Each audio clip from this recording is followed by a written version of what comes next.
بسم الله الرحمن الرحيم الحمد لله وحده والصلاة والسلام على من لا نبي بعده أما بعد. So Alhamdulillah, it's only through the divine mercy of Allah subhanahu wa ta'ala that we have gathered over here today for a very special occasion. Before I proceed with the short talk and the Nikah ceremony, we do have, mashallah, a student of Maulana Javid Sab's, inshallah, will be performing, inshallah, some qiraat and some nasheeds for us. So if he's here, can I invite him forward, please?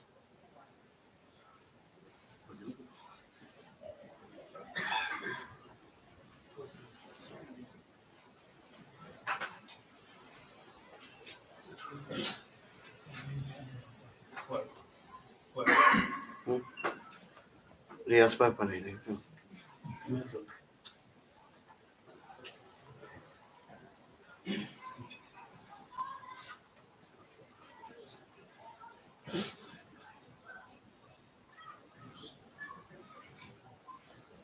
मौलाना इस्माइल साहब अब कुछ कुरान पढ़ लें तो पढ़ लो पढ़ दो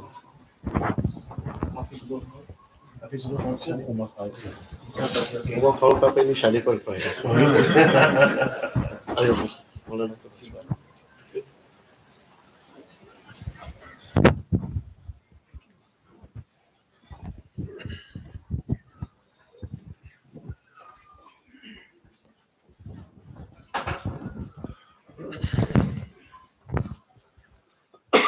أعوذ بالله من الشيطان الرجيم بسم الله الرحمن الرحيم إن الذين قالوا ربنا الله ثم استقاموا تتنزل عليهم الملائكة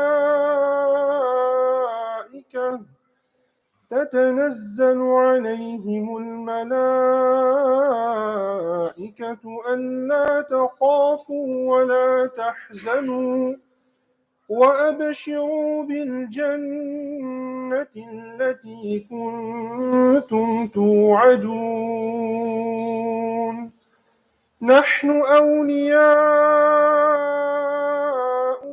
في الحياة الدنيا وفي الآخرة ولكم فيها ما تشتهي أنفسكم ولكم فيها ما تدعون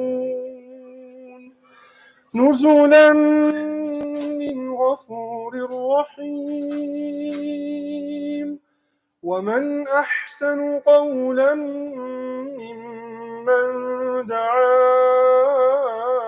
إلى الله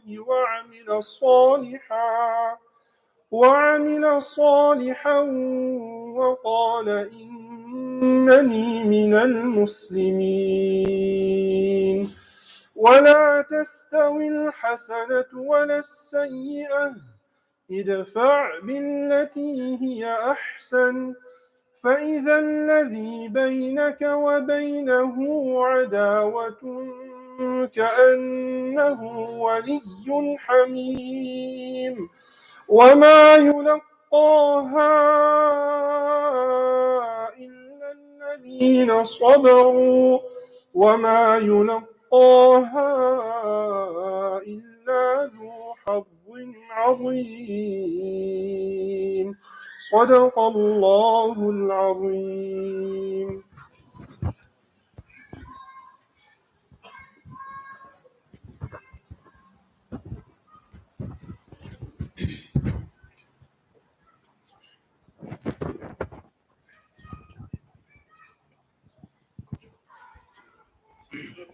Assalamu alaikum wa rahmatullahi wa barakatuh. First of all, I'd like to congratulate the brother who's getting married, mashallah. Allah subhanahu wa ta'ala make it a long, happy, successful marriage. And because this is a sunnat of Nabi sallallahu alayhi wa sallam, I'd like everybody to pray Durood Sharif once.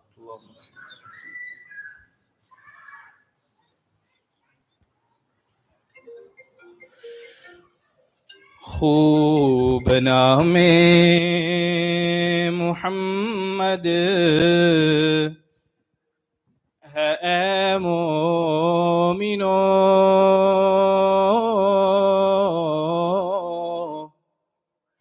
جس میں نکتہ بھی رب کو گوارا نہیں،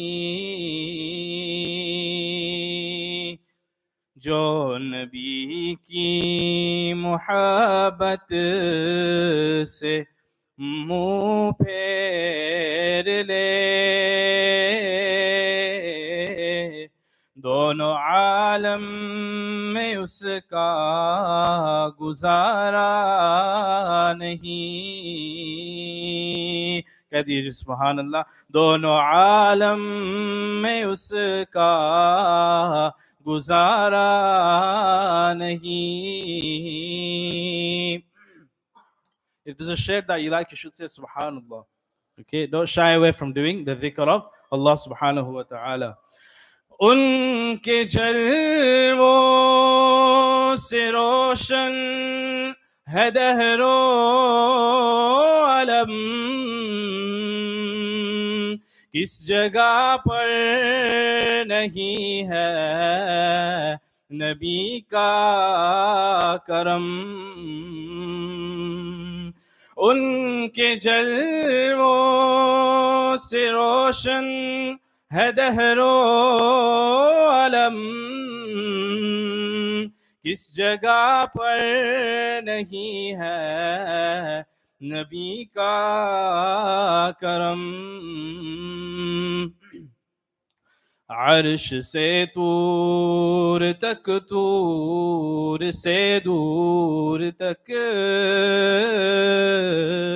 یہ وہ دریا ہے جس کا کنارہ نہیں، یہ وہ دریا ہے جس کا کنارہ نہیں۔ دیکھو قرآن میں جا بجا مومنو، کس طرح رب نے ان کو مخاطب کیا، کبھی یاسین، کہہ دو سبحان اللہ، کبھی یاسین کہا، کبھی طہ کہا، نام لے کر بھی رب نے پکارا نہیں، نام لے کر بھی رب نے پکارا نہیں۔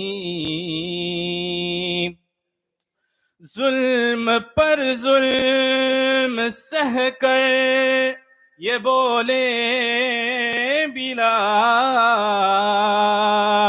ظالموں یہ غلط ہے تمہارا خیال، ظلم پر ظلم سہ کر یہ بولے بلال، ظالموں یہ غلط ہے تمہارا خیال، دامن مصطفیٰ ہاتھ سے چھوڑ دوں، اتنا کمزور ایمان ہمارا نہیں، اتنا کمزور ایمان ہمارا نہیں۔ اور چونکہ یہ سنت ادا پوری ہو رہی ہے، نسبت مصطفیٰ بھی بڑی چیز ہے، جس کو نسبت نہیں اس کی بخشش نہیں، نسبت مصطفیٰ بھی بڑی چیز ہے جس کو نسبت نہیں اس کو بخشش نہیں خدا نے ہمیں یہ فرما دیا جو نبی کا نہیں وہ ہمارا نہیں جو نبی کا نہیں وہ ہمارا نہیں سب حضرات مل کے پڑھیے خوب نام محمد ہے اے مومنو جس میں نکتہ بھی رب کو گوارا نہیں جو نبی کی محبت سے منہ پھیر لے دونوں عالم میں اس کا گزارا نہیں جزاک اللہ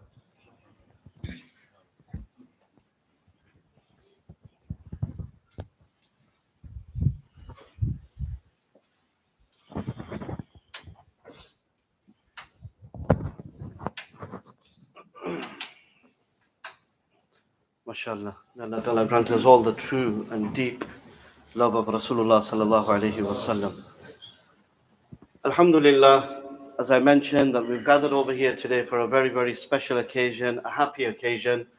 And there is no doubt whatsoever that, mashallah, I often say that you will very soon witness where, mashallah, two lives are about to become one, two hearts are about to become one, and two souls, inshallah, will also become one. And whenever we enter into this very chapter and phase of our life, and no matter what chapter or phase of our life we may be dealing with this at this very moment in time, it is very important that we navigate our entire life through the teachings of our beloved Nabi sallallahu alaihi wasallam. Nikah is also one phase of life that many, mashallah, young faces over here who are, mashallah, all adorn themselves as grooms today, not mentioning, mashallah, Muaz, who are so keen, mashallah, to come and sit even in front of me today. I hope that it remains that very way when you attend the rest of the nikahs as well, inshallah. Not your own, by the way, I mean other people's, yeah. But no, mashallah, it's important that all the young faces here, we understand this. Many a times, we tend to encounter different kinds of difficulties and challenges in our life. When it comes to marriages as well, Rasulullah sallallahu alaihi wasallam teaches us that if you want the recipe, the formula for a happy matrimonial life to come in the future, it is very important you, according to my teachings. What is the formula that Rasulullah sallallahu alaihi wasallam has given us? A very simple one. And unfortunately, today we complicate marriage to a point that, many a times we struggle when it comes to arranging marriages, when it comes to actually going through the days of marriages itself. We complicate things in such a way. One Maulana very beautifully said that today, look at the aspect of a wedding. We want to have those things that we don't need, and we want to buy those things with the money we don't have, and to impress those that we don't even know. Many a times we have people in our marriages, we don't even know who they are. Their extended family, whoever they may be. But we look at them and we think, oh, I've never seen this guy before. So we want to buy things we don't need with the money we don't have to impress those we don't know. And Rasulullah sallallahu alaihi wasallam teaches us otherwise, that if you want to have a happy marriage, then the very simple formula is inna a'zam an-nikahi barakatan aysaruhu ma'una, that the marriages filled with the most blessings are those that are kept the most simple. We can just address the crowd, inshallah, to come a little bit further forward. Mashallah, we have a lot of people coming in still. So just to make space for the people coming from, inshallah, they're just arriving a little late, inshallah. Aage aa jao, mashallah. Just fill in the gaps, mashallah. So the secret formula to a happy marriage is to keep the marriage very simple. The more simple we keep our marriages, the more abundance and the more barakah we will actually have in our marriages as well.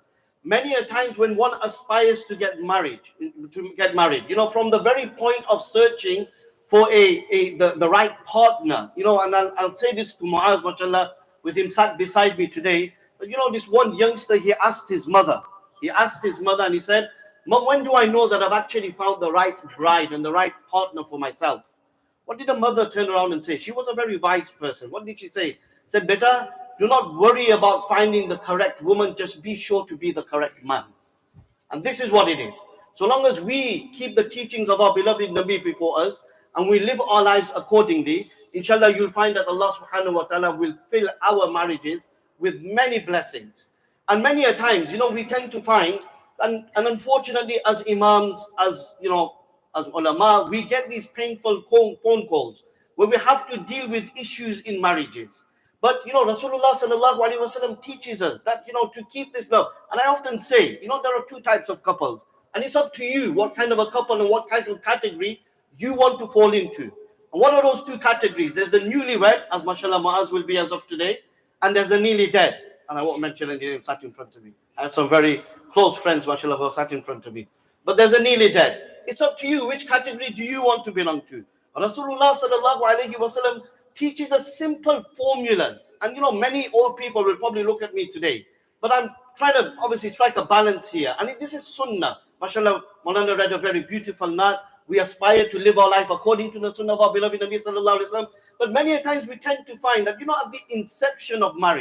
at the inception of marriage, everything is hunky-dory. Everything is very exquisite and very exclusive.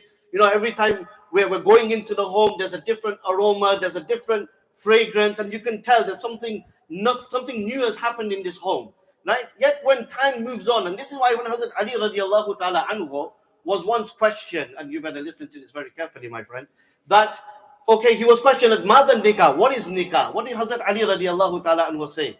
He said, did you really want me to sum up marriage? He said, the summary of marriage is, it's sururu shahrin, it's happiness for a month. Yeah? And then what did he say? It's humumu dahrin, it's misery for life. Yeah? And then they asked thumma mada. He said, kusuru dahrin. He said, your back will be broken. He said, thumma mada. He said, dukhulu qabrin. You have to go to the grave after that. And that's the summary of marriage. But we can keep our marriages and we can belong to this category of the newlywed if we keep the teachings of Rasulullah sallallahu alaihi wasallam. What does he teach us? And this happens, like I said, at the inception of marriage.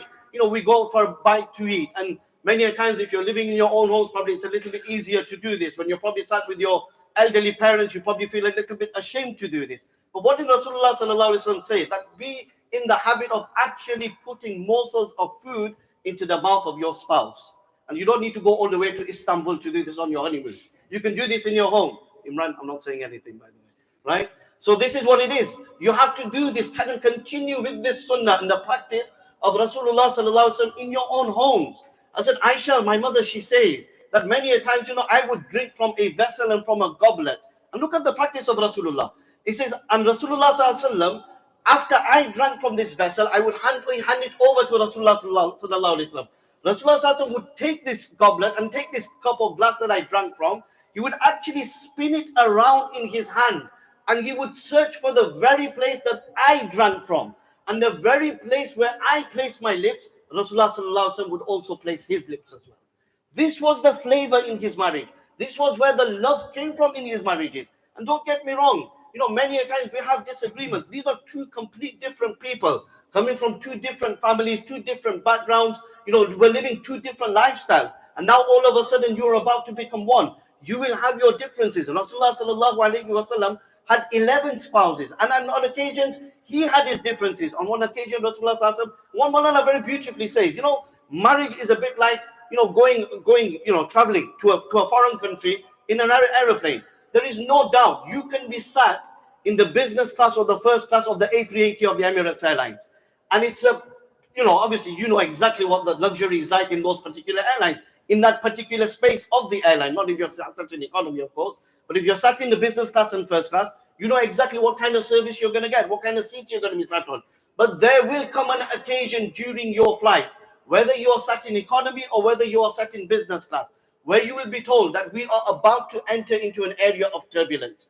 Go back to your seat, put your seat upright, store away the table, There will be no bar service anymore. That you cannot visit the lavatory anymore. You have to adhere to the code and conduct of turbulence. So no marriage is free of turbulence. There will be turbulence. There will be disagreements. There will be differences. Rasulullah sallallahu alaihi wasallam had disagreements. He had differences. On one occasion, Rasulullah sallallahu alaihi wasallam was traveling not just with one, but a few of his noble consorts, naming Hazrat Aisha radiallahu ta'ala anha, Hazrat Safiya radiallahu ta'ala anha. And whilst they were traveling, it so happens many a times when you travel with family, you travel with friends, you will always find that everybody's traveling habits are different.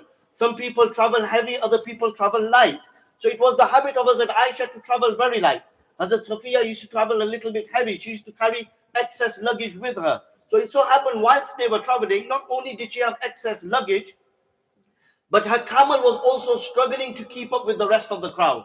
So when Rasulullah sallallahu alaihi wasallam saw this, and it was inconveniencing the rest of the group of travelers that were with them in that crowd, he decided to stop the group of travelers. And he said, you know what, I think we need to change strategy over here.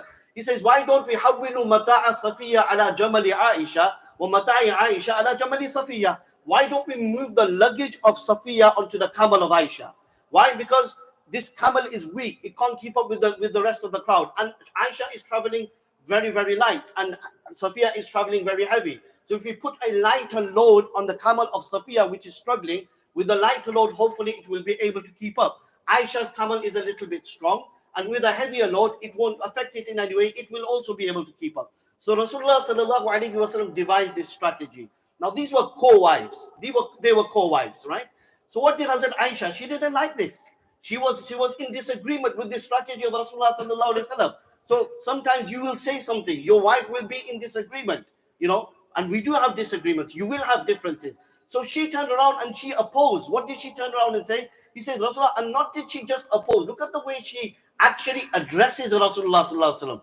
And you have to get used to this, my friend, I'm afraid. This is something you're going to have to put up with. She didn't just say, this is not fair what you're doing. She first questioned the prophecy of Rasulullah sallallahu alaihi wasallam. How can you claim to be a prophet when you are being unjust? Prophets are not unjust. And you're saying you're the prophet. You can't be a prophet if you're being. So she's questioning the prophecy of Rasulullah sallallahu alaihi wasallam. What did Rasulullah sallallahu alaihi wasallam do? When she was addressing Rasulullah in this manner, Hazrat Abu Bakr was also there. He understood the sensitivity of the situation, the way in which his own daughter was addressing Rasulullah sallallahu alaihi wasallam.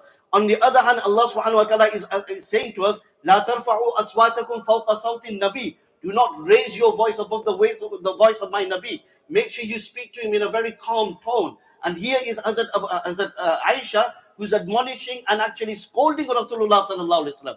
So what happened? Hazrat Abu Bakr grabs Aisha and he pulls her to one side. So Aisha, what are you doing? Rasulullah sallallahu alaihi wasallam said, no, Abu Bakr, leave her. This is just a woman venting her frustration in her emotions. Leave her alone. And Rasulullah sallallahu alaihi wasallam took it in jest.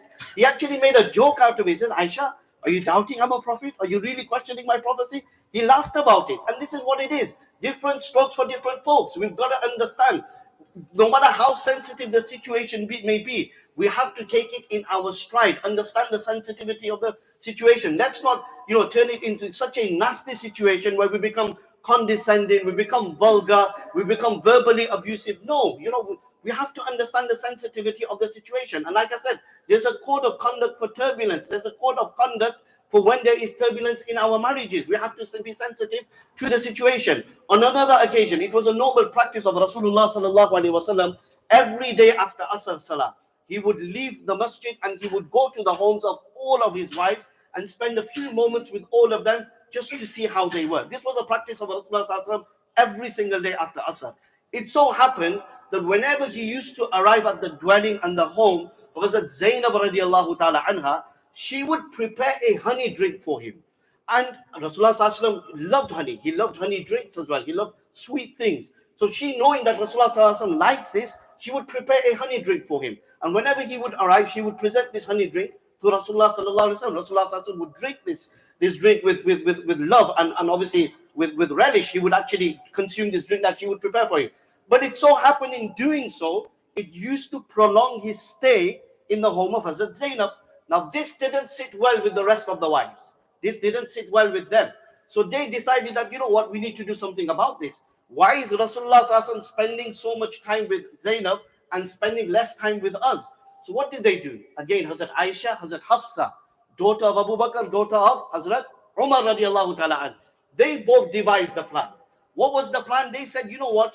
We need to do something about this. Why don't we, when the Rasulullah sallallahu alaihi wasallam comes to your home, say to him, Akalta maghafir ya Rasulullah? He says, have you eaten maghafir? Now, maghafir, you'll ask me, what is this maghafir? Okay, it's a fruit which has a very, very, you could say, strong odor and not a very pleasant odor as well. You know, some fruits, you smell them and you think, oh, can't eat this. Maybe something like jackfruit or something like that. You know, you smell it and you think, I can't even put this in my mouth. But when you taste it, it's sweet. Okay, so this was the nature of this particular fruit, and you know that they were questioning about that. Aghalta maghafir ya Rasulullah? Have you eaten maghafir? And Rasulullah sallallahu alaihi wasallam, being who he was very sensitive to oral odor. Hence, we find chapters in the books of ahadith of how Rasulullah sallallahu alaihi wasallam used to make miswak all the time. Yastaku inda kulli salatin, inda kulli waqti salatin. Used to make miswak before every salah. Used to make miswak at the time of every salah. And all the time. And this is why, you know, when you go to the Arab subcontinent, you know, keeping those ahadith in mind, we find, mashallah, the Arab brothers are very particular of this. And you have a little miswak, you see it actually sticking out of their pockets all the time. This is the reason why. So Rasulullah sallallahu was very sensitive to oral odor. So when Hazrat Aisha questioned him that, Akalta maghafir, you know, have you eaten something, have you eaten maghafir? So he says, no, why are you saying this? Because I can smell something from your mouth, emanating from your blessed mouth. So he said, no, I just had this honey drink at the home of Hazrat Zainab. And then he goes to Hazrat Hafsa's home, and she questions as well, Akalta maghafir. Now, many a times, you might be perfectly well, but then somebody sees you, hey, you're feeling all right, yeah? You say, yeah, I'm feeling like $1 million, I'm fine. He goes, oh, so why are you asking? So, you seem unwell, you look unwell. So you think, okay, maybe, you know, probably not had a shower properly today or not comb my hair properly or something. Maybe that's why he's saying this, yeah? And then you meet somebody else and he says the same thing to you as well. Now this plays on your mind. Psychologically, emotionally, it plays on your mind. You're thinking, oh, he said it to me.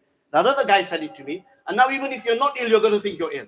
That's the way it works. So this is what they did. You know, she also said the same. Now Rasulullah Sallallahu is thinking to himself, Hafsa said this to me. Aisha said this to me. Maybe there's some kind of smell in this drink that I'm having at the home of Zainab, which is causing this oral odor. So he then turned around and he said to Hazrat Hafsa, he said, listen Hafsa, it's not maghafir, I've not eaten maghafir, it is this honey drink that I am drinking at the home of Zainab. But you know what? I won't drink it anymore. But I also, this has to stay a secret between you and me. Do not inform anybody. Do not make sure Zainab doesn't find out. And look at how sensitive he was. He says, I don't want to hurt her feelings. I don't want to hurt her feelings. This is Rasulullah Sallallahu Alaihi Wasallam. You know, he's the pinnacle of creation, and he's sensitive towards the feelings of his noble spouse. He's sensitive towards the feelings of other people around him. He's sensitive to the feelings of animals around him. Yet when we go into our homes and something's wrong, we're chucking things around. We're not sensitive to the feelings of our children. We're not sensitive to the feelings of the women in our household. And we just think it's perfectly normal as a man to act like this. No. This wasn't the behavior of Rasulullah sallallahu alaihi wasallam. So he's being sensitive to the feelings of Hazrat Zainab. And he's instructing Hafsa. Hafsa, this conversation should stay as a question as a secret between you and me. Make sure you do not divulge this information to anybody else. Okay. So that's why it's important that, you know, so what happened? He said, you keep this information to yourself. Anyway, Rasulullah sallallahu alaihi wasallam went away. Hazrat Hafsa went away. Hazrat Hafsa and Aisha met after some time. And what did they say? Oh, the plan worked.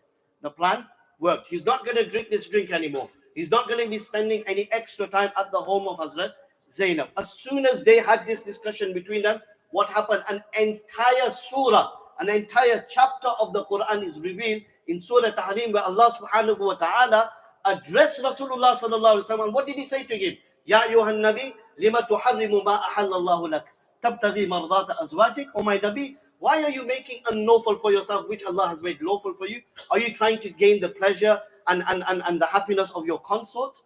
And then as soon as these verses were revealed, Rasulullah sallallahu alaihi wasallam knew that Hafsa has divulged this information. So what did he do? Now look at the sensitivity of the issue. This was meant to be a secret. This was supposed to stay between him and her. But when he then addresses Hazrat Hafsa radiallahu anha, he doesn't go into the explicit detail. What does the Quran say? Arrafa ba'dahu wa a'rada an ba'd. He only mentioned a little bit. And when he mentions it, she questions, قالت من أنبأك هذا? He says, oh Rasulullah, who told you about this? Who told you? How do you know that me and Aisha have had a conversation about this? What does Allah say? قَالَ نَبَّأَنِيَ الْعَلِيمُ الْخَبِيرُ. Allah told me. My Allah told me about this. So this is it. It's so important we understand the sensitivity. There will be disagreements. There will be differences. But it's about understanding the sensitivity of the situation. Keeping the life of Rasulullah sallallahu alaihi wasallam before us. How did he deal with disputes and disagreements in his marriage? How did he maintain that love in his marriage? And many a times, like I said, we can belong to this category of being the newlywed. So long as we keep the sunnah of Rasulullah sallallahu alaihi wasallam before us at all times. And so long as we follow the sunnah of Rasulullah sallallahu alaihi wasallam, we will find that Allah subhanahu wa ta'ala will actually bless our marriages as well. Staying happy doesn't mean you have to get married multiple times. No, it doesn't mean that. There are many, many a times, mashallah, people will be sitting here, no, I'm not going to say that. There are so many examples in history where you will find that their wives wanted to remain loyal to their husbands. The husbands wanted to remain loyal to their wives. The very one incident I'll mention is the very incident of the wife of Hazrat Uthman radiallahu ta'ala an, Hazrat Naila radiallahu ta'ala anha. It is mentioned regarding her that after the demise, and I won't go into too much detail, it's a very sad, chapter of the demise of Hazrat Uthman, where, his home was surrounded by the infidels, and there he was, deprived of food, deprived of water, made to starve, made to stay, kind of thirsty. And then on the eve, on one certain eve, he actually comes out of his home, despite his home being surrounded. He turns around and he says, to the people that are surrounded his home, that listen, I understand you people are in disagreement with me, but at least give me something to drink, give me some water to drink.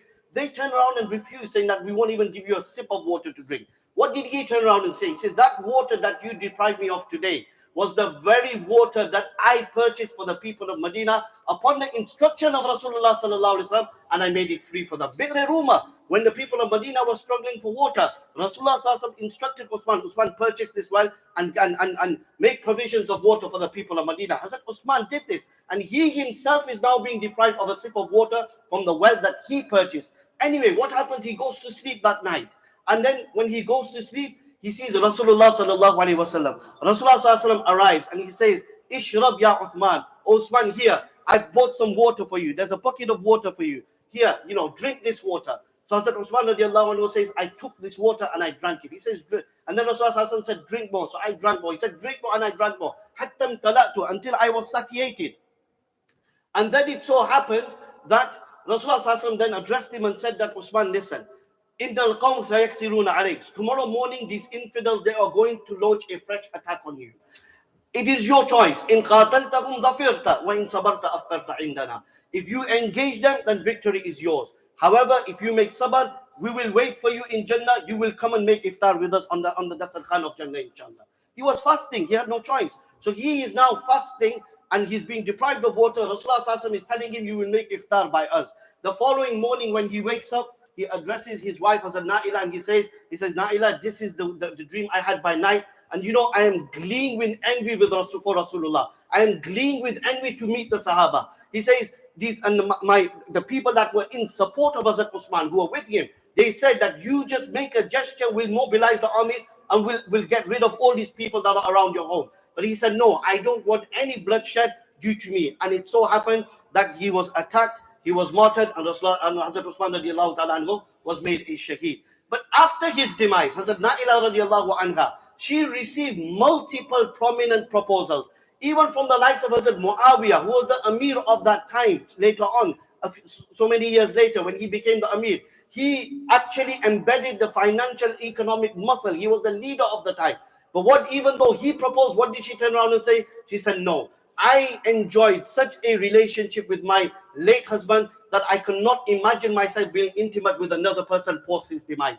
Hence, it is so important that we understand that this bond that is about to take place is a sacred bond. This is a bond that is being made by Allah. This is a great sunnah of Rasulullah sallallahu alaihi wasallam. We need to always remember the sanctity and the sacredness of this particular bond. And inshallah, keeping this in mind, if we enter into our, inshallah, matrimonial lives and we keep our marriages simple, we keep our nikah simple, we keep our function simple, inshallah, Allah Ta'ala will bless our marriages with much barakah and much abundance, inshallah. So we have one more not to do, inshallah. Okay? And then we'll continue with the Nikah ceremony, inshallah. What are you going to do today?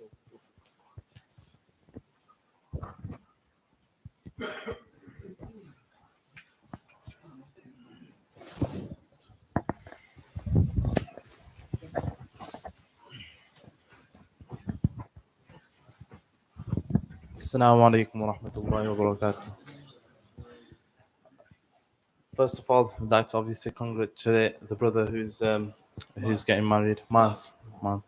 And inshallah, this nasheed is a dua for both the individuals getting married. So inshallah, if we like anything, say subhanallah, and inshallah, ameen to all the duas. Durud Sharif, please.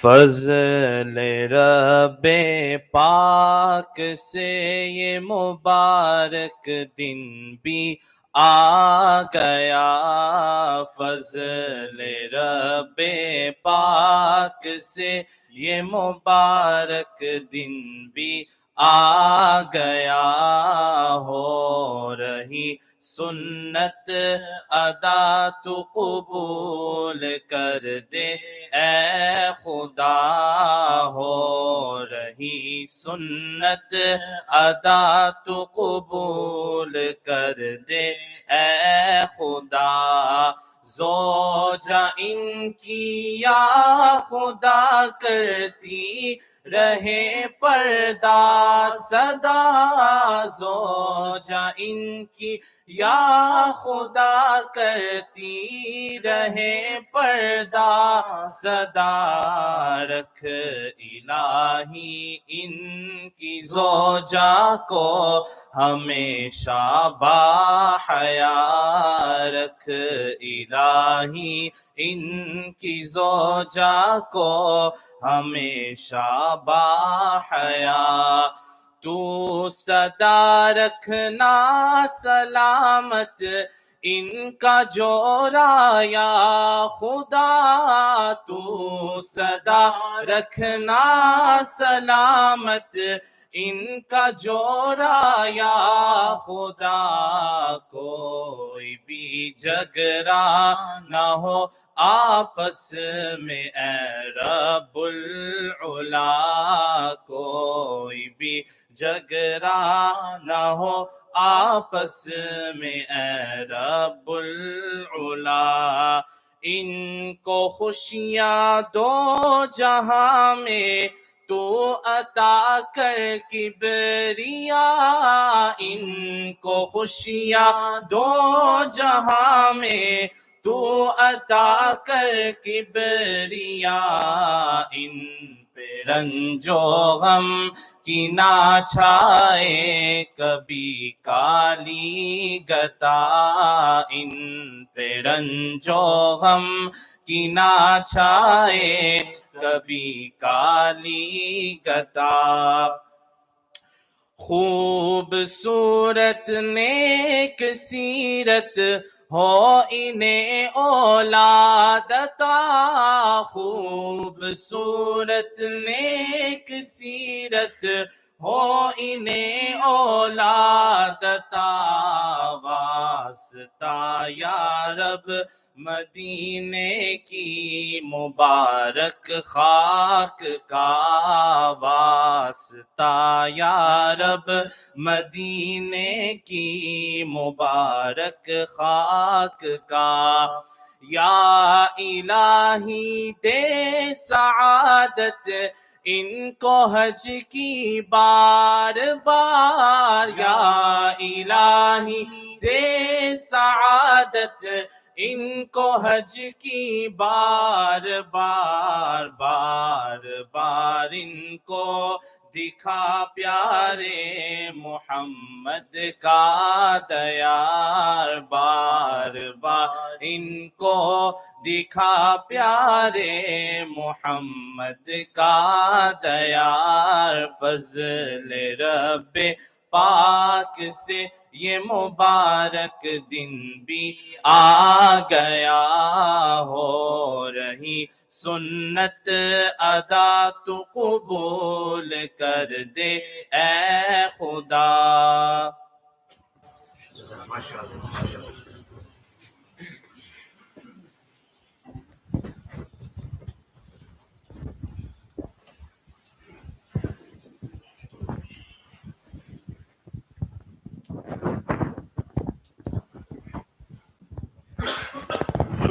Okay, inshallah, so we'll proceed with the nikah ceremony.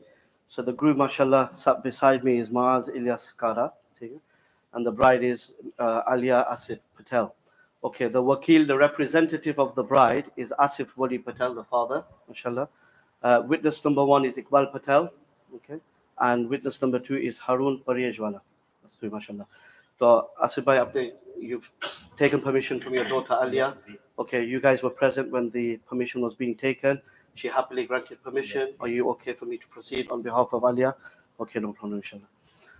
بسم الله الرحمن الرحيم الحمد لله نحمده ونستعينه ونستغفره ونؤمن به ونتوكل عليه ونعوذ بالله من شرور أنفسنا ومن سيئات أعمالنا من يهده الله فلا مضل له ومن يضلله فلا هادي له ونشهد أن لا إله إلا الله وحده لا شريك له ونشهد أن سيدنا ونبينا ومولانا محمدا عبده ورسوله صلى الله تعالى عليه وعلى آله وبارك وسلم تسليما كثيرا أما بعد فقد قال الله تبارك وتعالى في القرآن المجيد والفرقان الحميد بعد أعوذ بالله من الشيطان الرجيم بسم الله الرحمن الرحيم يا أيها الناس اتقوا ربكم الذي خلقكم من نفس واحدة وخلق منها زوجها وبث منهما رجالا كثيرا ونساء واتقوا الله الذي تساءلون به والأرحام إن الله كان عليكم رقيبا وقال تعالى يا أيها الذين آمنوا اتقوا الله حق تقاته ولا تموتن إلا وأنتم مسلمون وقال تعالى يا أيها الذين آمنوا اتقوا الله وقولوا قولا سديدا يصلح لكم أعمالكم ويغفر لكم ذنوبكم ومن يطع الله ورسوله فقد فاز فوزا عظيما وقال النبي صلى الله عليه وسلم إن أعظم النكاح بركة أيسره مؤونة وقال النبي صلى الله عليه وسلم تزوجوا الودود فإني مكاثر بكم الأمم يوم القيامة وقال النبي صلى الله عليه وسلم النكاح من سنتي وقال فمن رغب عن سنتي فليس مني أو كما قال رسول الله صلى الله عليه وسلم. So Muaz Ilyas Kara, okay, Asif Wali Patel being the representative of the bride Alia Asif Patel, who sought her permission in the presence of the two witnesses Iqbal Patel and Harun Pariyajwala, is willing to give her hand and herself in your marriage in return for the dowry of £1,000. Do you accept Alia Asif Patel in your wedlock to become your wife, to become your spouse? I accept Alia Alia as my partner, as my bride, as my wife, نكحتها وقبلتها وقبلتها وتزوجتها. وتزوجتها. بارك الله لك وبارك عليكما وجمع بينكما في خير. درود الشريف اللهم صل على سيدنا ومولانا محمد وعلى آله وأصحابه صلاة تنجينا بها من جميع الأحوال والآفات وتقضي لنا بها جميع الحاجات وتطهرنا بها من جميع السيئات وترفعنا بها عندك على الدرجات وتبلغنا بها أقصى الغايات من جميع الخيرات في الحياة وبعد الممات إنك على كل شيء قدير يا ودود يا ودود يا ذا العرش المجيد يا مبدي يا معيد يا فعال لما يريد. نسألك بنور وجهك الذي ملا أركان عرشك ونسألك بقدرتك التي قدرت بها على جميع خلقك ونسألك برحمتك الذي وسعت كل شيء لا إله إلا أنت يا مغيث أغثنا يا مغيث أغثنا يا مغيث أغثنا يا من لا تراه العيون ولا تخالطه الظنون ولا يصفه الواصفون ولا تغير الحوادث ولا يكشى الدوائر يعلم مثاقيل الجبال ومكائل البحار وعدد قطر الأمطار وعدد ورق الأشجار وعدد ما أظلم عليه الليل وأشرق عليه النهار ولا تواري منه سماء ولا أرض أرضا ولا بحر ما في قعره ولا جبل ما في وعره. اجعل خير عمرنا آخرة وخير أعمالنا خواتمة وخير أيامنا يوم نلقاك فيه. اللهم لا سهل إلا ما جعلته سهلا وأنت تجعل الحزن سهلا إذا شئت. لا إله إلا الله الحليم الكريم. سبحان الله رب العرش العظيم والحمد لله رب العالمين. أسألك موجبات رحمتك وعزائم مغفرتك والغنيمة من كل بر والسلامة من كل إثم. لا تدع لنا ذنبا إلا غفرته ولا هما إلا فرجته ولا ضرا إلا كشفته ولا كربا إلا نفسته ولا مرضا إلا شفيته ولا نكاحا إلا باركته ولا دينا إلا قضيته ولا حاجة من حوائج الدنيا والآخرة هي لك رضا إلا قضيتها ويسرتها يا أرحم الراحمين يا أرحم الراحمين یا ارحم الراحمین. یا اللہ اس نکاح کی مجلس کو بے انتہا قبول فرما. یا اللہ زوجین کے اندر خوب محبت نصیب فرما. یا اللہ خاندانوں کے اندر خوب محبت نصیب فرما. جس طرح تو نے نبی صلی اللہ علیہ وسلم اور ازواج مطہرات کے نکاح میں برکت ڈالی تھی، محبت ڈالی تھی، یا اللہ اسی طرح کی برکت مودت اس نکاح کے اندر بھی ڈال دے. یا اللہ ان کو ایک دوسرے کے حقوق کو ادا کرنے کی توفیق نصیب فرما. یا اللہ تیرے نبی کی سیرت کو اور صورت کو سامنے رکھتے ہوئے زندگی گزارنے کی توفیق نصیب فرما. یا اللہ ایک دوسرے کو خوش کرتے ہوئے زندگی کو گزارنے کی توفیق نصیب فرما. یا اللہ ان کو نبی کی صورت کو سیکھ کر یا اللہ ان کو زندگی گزارنے کی توفیق نصیب فرما. یا اللہ خاندانوں کے اندر خوب محبت نصیب فرما. یا اللہ نیک صالح اولاد کے دنیا کے اندر وجود میں آنے کا یا اللہ تو اس کو ذریعہ بنا. یا اللہ ہر قسم کی بے اتفاقی سے، ناچاکیہ سے یا اللہ اس نکاح کی تو پوری حفاظت فرما. یا اللہ شریر کی شرارتوں سے، یا اللہ نظر کرنے والوں کی نظروں سے، خلل اندازی کرنے والوں کی خلل اندازی سے یا اللہ اس نکاح کی تو بے حد حفاظت فرما. یا اللہ جتنے بھی ہمارے نوجوان یہاں پہ بیٹھے ہوئے ہیں جو نکاح کے متمنی ہیں، یا اللہ ان کو نیک صالح جوڑ نصیب فرما دے. جتنے بھی ہماری بچیاں گھروں کے اوپر بیٹھی ہے جو نکاح کی متمنی ہے، یا اللہ ان کو بھی تو نیک صالح جوڑ نصیب فرما دے. یا اللہ ہمارے بچوں کو ہماری آنکھوں کی ٹھنڈک بنا دے. یا اللہ ہماری آنکھوں کی ٹھنڈک بنا دے. یا اللہ تو ہی ان کی بہترین تربیت فرما دے. یا اللہ اس میں کوئی شک نہیں ہے کہ بہت سے گھر والے اس موقع کے اوپر حاضر ہوتے یا اللہ لیکن وہ تیری بارگاہ کے اندر پہنچ چکے ہیں. یا اللہ ان کی قبروں کو تو نور سے بھر دے. یا اللہ ان کو جنت الفردوس کے اندر اعلیٰ مقام نصیب فرما دے. یا اللہ ان کو وہاں کی تو خوشیاں نصیب فرما دے، وہاں کی راحتیں ان کو تو نصیب فرما دے. یا اللہ ہمیں بھی تیرے نبی کی سنتوں کو سامنے رکھتے ہوئے زندگی گزارنے کی توفیق نصیب فرما دے. یا اللہ آج تک جتنی ہماری زندگی گناہوں کے اندر گزری ہے اللہ تو ہمیں معاف فرما دے. آئندہ تیری رضا والی زندگی گزارنے کی اللہ تو ہمیں نصیب فرما دے، توفیق نصیب فرما دے. یا اللہ جو مانگا وہ بھی عطا فرما دے، جو مانگنے سے رہ گیا وہ بھی عطا فرما دے.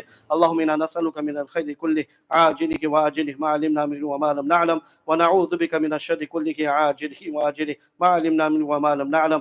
اللهم انا نسألك من خير ما سألك منه عبدك نبيك محمد صلى الله عليه وسلم ونعوذ بك من شر ما استعاذك منه عبدك نبيك محمد صلى الله عليه وسلم وأنت المستعان وعليك البلاغ ولا حول ولا قوة إلا بالله العلي العظيم. سبحان ربك رب العزة ما يصفون وسلام على المرسلين والحمد لله رب العالمين برحمتك يا أرحم الراحمين. Inshallah, Asr namaz will take place now. So those of you that want to perform your Asr, inshallah, Asr will be taking place now. And thereafter, mashallah, all the guests are requested to make their way to Catherine Beckett Hall, inshallah.